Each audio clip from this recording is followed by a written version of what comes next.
नमस्कार। आज हम एक ऐसी कविता की दुनिया में उतरने वाले हैं जो हमें सिखाती है कि सुंदरता सिर्फ देखने में ही नहीं होती, बल्कि महसूस करने में होती है, और ये एहसास कभी खत्म नहीं होता। जी हाँ, हम बात कर रहे हैं जॉन कीट्स की अ थिंग ऑफ ब्यूटी की, जो सुंदरता की कभी ना खत्म होने वाली ताकत का जश्न मनाती है। चलिए एक सवाल से शुरुआत करते हैं। जरा सोचिए, वो कौन सी एक खूबसूरत याद है जो आज भी इतने समय बाद भी अकेले में मुस्कुराने की वजह बन जाती है।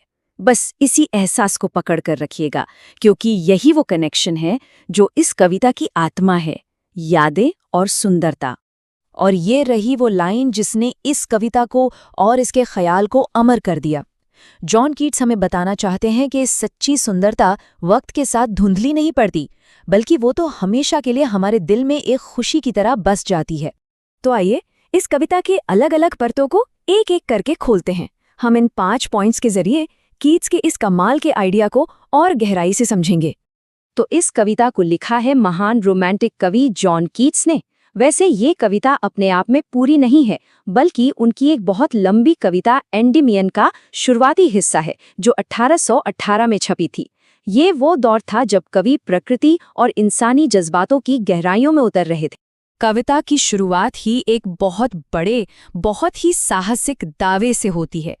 कीट्स कहते हैं कि किसी भी सुंदर चीज का असर वक्त के साथ कम नहीं होता, बल्कि बढ़ता जाता है। मतलब वो खुशी एक ऐसी खुशी है जो हमेशा हमेशा हमारे साथ रहती है। वो कभी भी शून्य या नथिंगनेस में नहीं बदल सकती। लेकिन सवाल ये उठता है कि अगर सुंदरता इतनी ही ताकतवर है, तो उसे लड़ना किससे है? यहीं पर कीट्स हमें जिंदगी की कड़वी सच्चाइयों की तरफ ले जाते हैं, वो मुश्किलें और दुख जिनसे हम सब कभी न कभी गुजरते हैं। कीट्स यहाँ हमारे दुखों के लिए एक बहुत ही दमदार रूपक का इस्तेमाल करते हैं, पॉल यानी कफन। ये उस भारी उदासी और निराशा का प्रतीक है जो कभी-कभी हमारी आत्मा पर एक चादर की तरह छा जाती है। और यही वो अंधेरा है जिसे सुंदरता को हटाना है।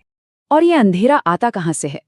कीट्स कुछ वजह गिनाते हैं जो हम सब महसूस करते हैं, जैसे निराशा के पल, दुनिया में अच्छे लोगों की कमी का एहसास, उदासी से भरे दिन और वो गलत या अंधेरे रास्ते जिन पर हम कभी-कभी चलने को मजबूर हो जाते हैं। और ठीक यहीं कविता में एक जबरदस्त मोड़ आता है। कीट्स सुंदरता को हमारी इन सभी परेशानियों का सीधा और असरदार इलाज बताते हैं।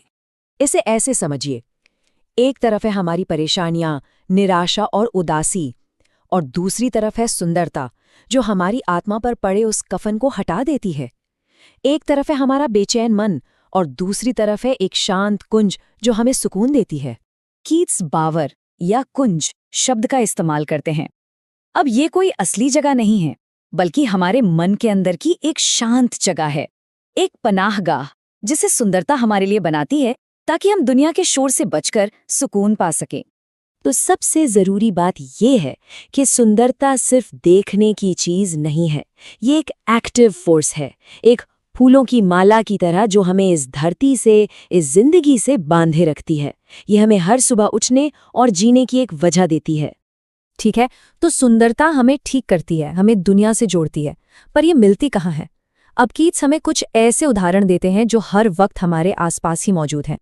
और कमाल की बात यह है कि कीट्स के लिए सुंदरता हर जगह है, प्रकृति की छोटी छोटी चीजों में, जैसे सूरज, चांद और खिले हुए फूल, और साथ ही उन महान कहानियों में जहां हम बहादुर लोगों और उनके बलिदानों के बारे में पढ़ते हैं। और फिर आती है कविता की शायद सबसे ताकतवर तस्वीर।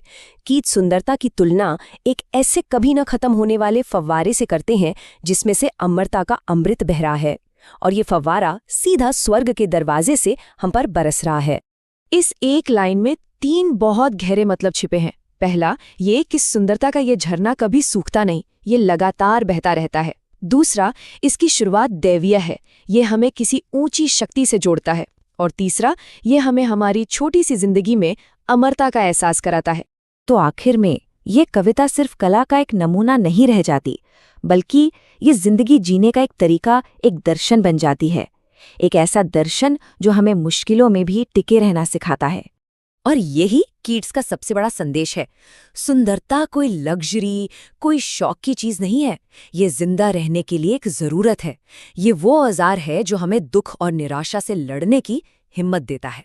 तो अगर हम देखें, ये छोटी सी कविता कितने बड़े बड़े आइडियाज से बात करती है, जैसे सुंदरता की अमरता और इंसान की नश्वरता, प्रकृति की हीलिंग पावर, हमारी यादों और कल्पना की भूमिका, और कैसे सुंदरता हमें दिव्यता से जोड़ती है।